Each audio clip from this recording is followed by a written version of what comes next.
Instalaciones sanitarias sustentables. Provisión de agua caliente. Antes de empezar, agregamos un tema que faltó en la presentación anterior y tiene que ver con el servicio de agua fría y la importancia del ruptor de vacío. Imaginemos que tenemos una bajada sin ruptor de vacío, en la que se alimenta un bidet en el piso superior y un lavatorio en el piso inferior. Luego cerramos la llave de paso de esa bajada y abrimos la canilla del lavatorio. En la parte alta de la cañería se va a producir una depresión o succión. Si además el bidet se encuentra lleno de agua con la canilla sumergida, ese líquido podría ser arrastrado por la succión de la cañería y contaminar el agua que sale del lavatorio inferior. Este es otro de los motivos por los que es importante y necesario ventilar las cañerías. Cuando hablamos de agua caliente nos estamos refiriendo a agua que tiene una temperatura de entre 35 y 40 grados Celsius para higiene personal o para las duchas, 45-55 grados para la cocina, para el lavado de la vajilla y de 35 a 50 grados para lavar la ropa. Estas temperaturas se deberán alcanzar mediante equipos para calentar el agua que van a ser también distribuidos por cañerías diferentes a las de agua fría. El sistema de calentamiento de agua puede ser mediante sistemas individuales o centralizados. Los sistemas centralizados podrán ser con circulación o sin circulación, y la circulación puede ser forzada o natural.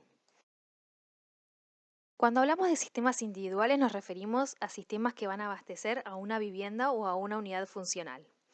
El artefacto que va a calentar el agua puede ser un calefón, un termotanque, caldera o un tanque intermediario individual.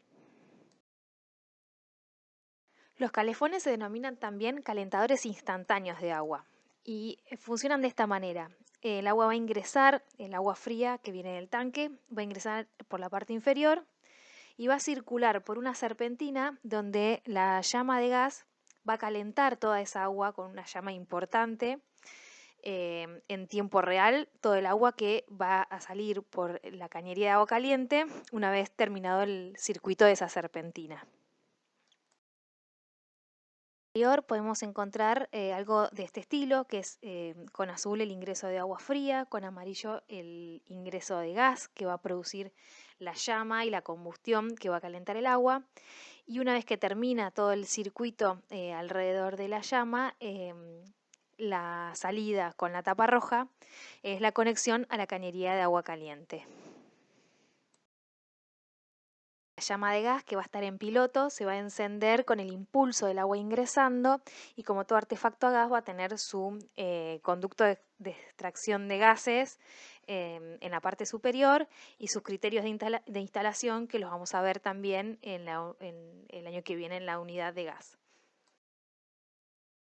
Un termotanque es un equipo que contiene una determinada cantidad de agua, que pueden ser 50, 80, 100 o más litros, de agua que van a permanecer calientes a una temperatura constante permanentemente.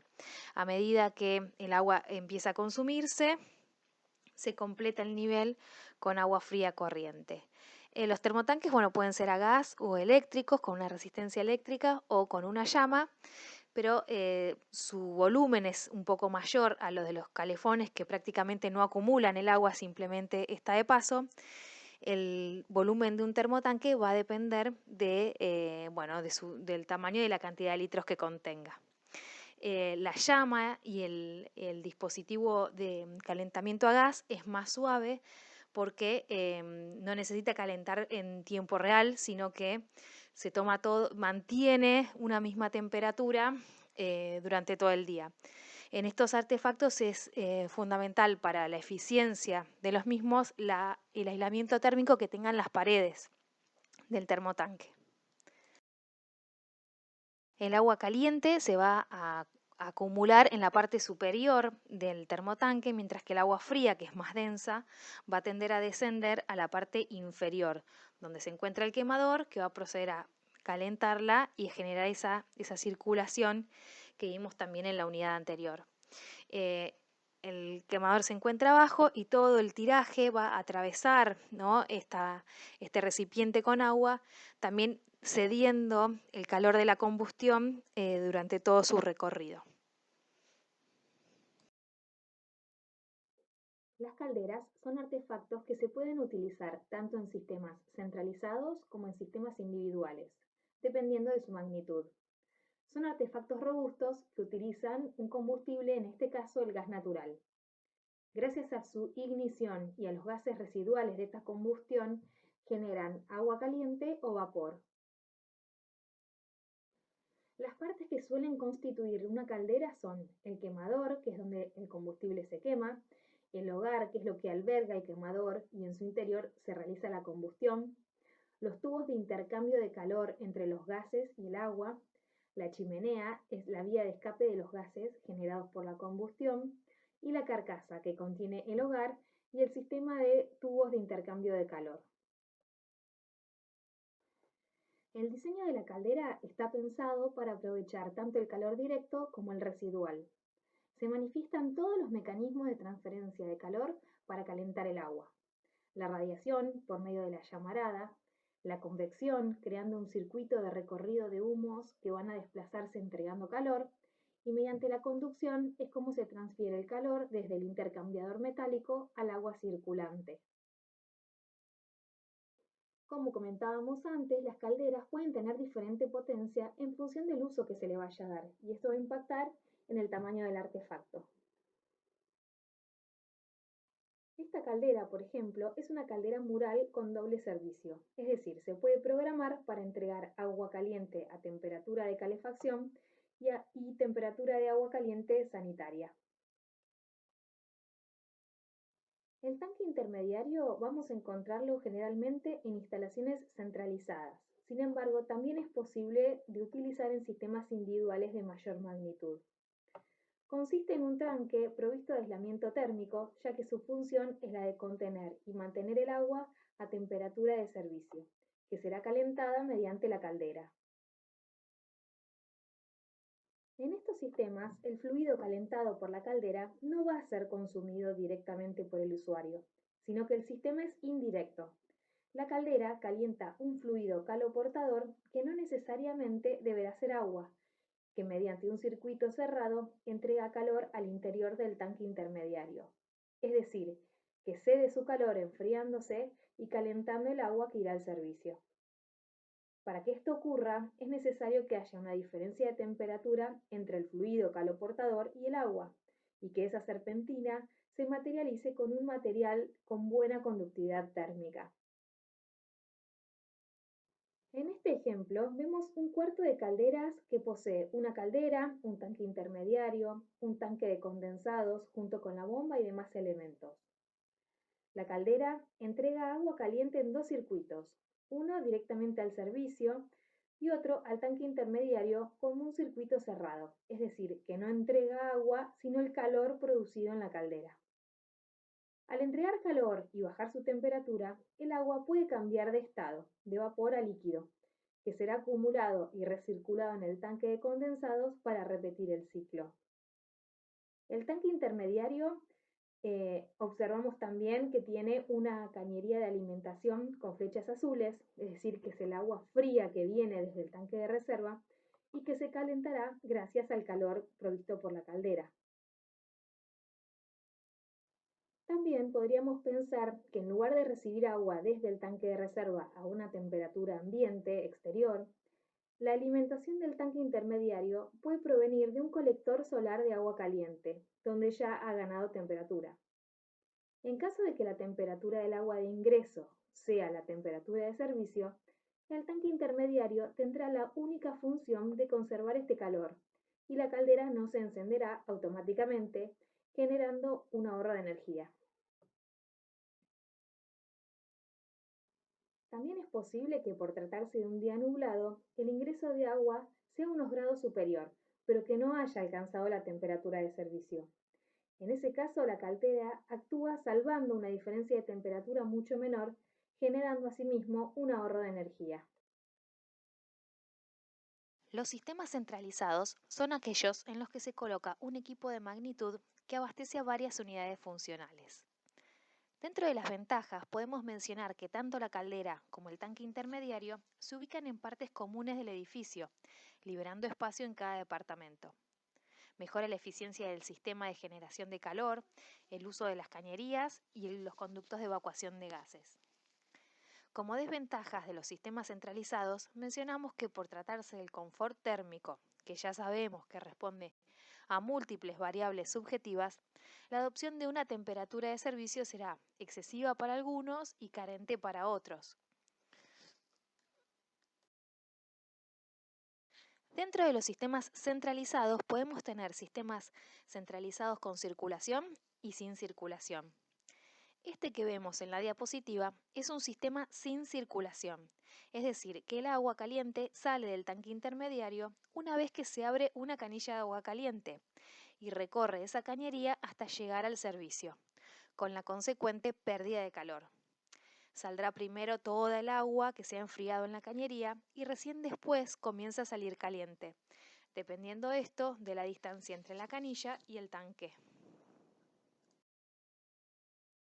También pueden pensarse sistemas con circulación de agua, en los que el agua caliente circula entre una montante de alimentación y una de retorno, reduciendo el tiempo de llegada de agua caliente al servicio. Por ejemplo, en este caso, tenemos un sistema que alimenta algunos artefactos en el camino de subida o alimentación, pero también en el camino de regreso al tanque intermediario. Esto puede ser útil en casos donde tengo un sector con demanda de agua caliente a mayor temperatura, por ejemplo en cocinas, y otro sector con demanda de agua caliente a menor temperatura, como por ejemplo en baños, a la que el agua llega más fría después del largo recorrido. Otra alternativa es alimentar cada piso con la montante, la cañería recorre el servicio de esa unidad funcional y se reúne en el otro extremo en una única cañería de retorno que reingresa al tanque intermediario. En este caso se dispone de una montante para cada núcleo de uso, donde el agua caliente alimenta cada piso y retorna al llegar a la azotea en una cañería directa sin ramificaciones. Por eso se denomina que distribuye desde alimentación con retorno libre. Y finalmente tenemos la opción de elevar una montante directamente a la azotea, en donde se distribuye en la cantidad de sectores o bajadas de usos que sean necesarios, y esa es la cañería de retorno, va a ser la encargada de alimentar todos los artefactos en cada piso. Este sistema se llama distribución desde retorno con la alimentación libre. Si tenemos que dimensionar el tanque intermediario para un sistema centralizado, deberíamos considerar entre 80 y 150 litros de agua caliente por vivienda, dependiendo de su magnitud. Con respecto a los materiales que se utilizan para la instalación, podemos usar los materiales metálicos aprobados con las mismas salvedades que mencionamos para agua fría, aunque los más utilizados son los de polipropileno termofusionables. Para reducir las pérdidas de calor por conducción, podemos limitar el intercambio usando una funda aislante. Estos materiales pueden usarse en cañerías embutidas, pero son de mayor utilidad en tramos donde la cañería queda expuesta o en zonas con climas muy fríos. Dimensionado de las cañerías. La alimentación de un tanque intermediario individual se realiza considerando una sección de 0,71 centímetros cuadrados. Pero si se trata de un sistema centralizado, debemos revisar la necesidad de cada grupo de usos a abastecer, es decir, usaremos el mismo criterio que para agua fría. Usaremos la misma tabla que mostramos para agua fría, solo que nos vamos a guiar por el sector de la derecha. Observando bien, vemos que existe una relación entre la demanda de agua fría y de agua caliente, siendo esta última de un rango inferior a la de agua fría. Pongamos un ejemplo de cálculo. Tengo un edificio de 8 pisos de departamentos que son todos iguales y voy a alimentar 8 calefones. El agua desciende desde el tanque de reserva, entonces, intuitivamente, sé que voy a salir del tanque con un caño más grueso, que a medida que va alimentando piso a piso, podré ir reduciendo su sección. Ahora vamos a comprobar que esto es así. Por cada calefón a alimentar, tengo que disponer de 0,36 centímetros cuadrados de sección de cañería. Como salgo del tanque de reserva, la sección debe poder alimentar 8 calefones. Entonces serán 0,36 centímetros cuadrados por 8. Es decir, que el primer tramo tendrá una sección de 2,88 centímetros cuadrados. Un piso más abajo, como ya alimenté un calefón, el caño debe llevar el agua suficiente para 7 calefones. Si continúo bajando, ya alimenté 2 calefones, me quedan 6, es decir, un poco menos de sección cada vez. Y así sucesivamente. Una vez que obtuve la sección necesaria para cada piso, voy a adoptar un diámetro de cañería. Recordemos que cuando hablamos de sección necesaria no es lo mismo que hablar del diámetro del caño que vamos a ir a comprar e instalar. Tenemos que buscar la equivalencia. De esta manera vemos que para los 3 primeros tramos puedo colocar una cañería de 19 o de 3/4 de pulgada, mientras que para las que continúan con menor sección necesaria, puedo adoptar una cañería de 13, o sea de media pulgada. Sin embargo, a pesar del resultado del cálculo, es una recomendación de la bibliografía alimentar siempre calentadores instantáneos, como los calefones, con cañerías de 3/4 de pulgada. Por eso adopto cañerías de 0,019 metros en toda la bajada completa. En este otro ejemplo, tenemos la reserva de agua caliente en el subsuelo, que alimenta los 8 pisos de departamentos desde abajo hacia arriba, lo que nos hace pensar que el caño será más grande en los pisos más bajos y se irá reduciendo a medida que he dejado de alimentar los pisos inferiores. La demanda para cada unidad funcional es de 0,53 centímetros cuadrados, es decir, que el tramo inferior requiere contemplar 0,53 por 8, es decir, 4,24 centímetros cuadrados. A medida que asciendo, multiplico por 7, por 6, por 5 y así sucesivamente.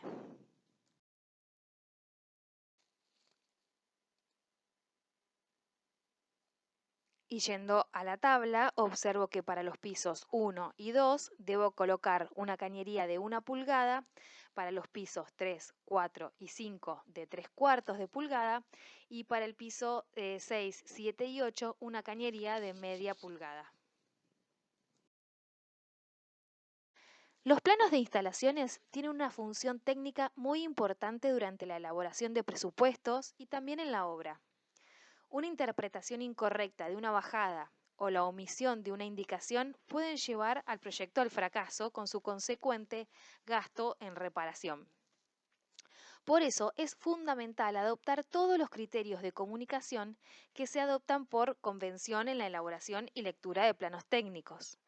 Por ejemplo, las cañerías de agua fría se dibujan en color azul, mientras que las de agua caliente se dibujan en color carmín. Las cañerías de ventilación, como los ruptores de vacío, se dibujan en color verde. Las convenciones no solo afectan a los colores, sino al tipo de trazo. Las cañerías que alimentan los tanques se dibujan de línea llena, mientras que las bajadas que alimentan el servicio se dibujan con línea de trazos.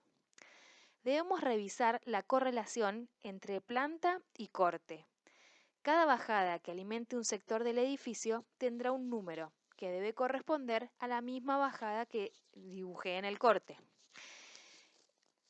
El número tendrá un doble círculo cuando se trate de una bajada y un círculo simple cuando se trate de una subida. Se deben indicar también el material propuesto y el diámetro de la cañería en cada uno de los tramos. Los planos reglamentarios se dibujan en 1 en 100. Por eso es importante ser criteriosos a la hora de determinar qué información mostrar. El nivel de detalle deberá ser acorde a la escala, así como el tamaño de la letra. Este es un tema importante en el dibujo en digital, ya que el zoom indefinido, que nos permite hacer, por ejemplo, AutoCAD, nos confunden la capacidad de apreciar ese texto una vez impreso en la escala necesaria y pueden aparecer textos invisibles salvo con lupa o carteles inmensos. Por eso una buena medida, un tamaño ideal de letra sería 0,2.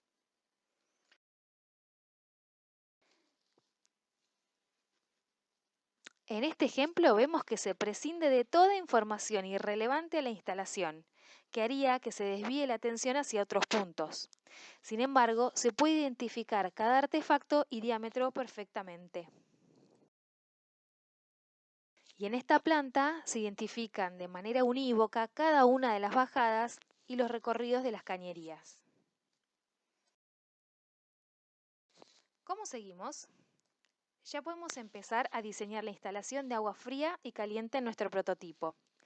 Recomendamos primero hacer un esquema a lápiz, ubicando los artefactos y los recorridos de las cañerías. Como en todo proceso de diseño, puede haber soluciones más eficaces que otras, así que no nos quedemos con la primera que surja. Elijan un proyecto simple, sencillo. A este mismo proyecto, la próxima clase le incorporaremos los desagües.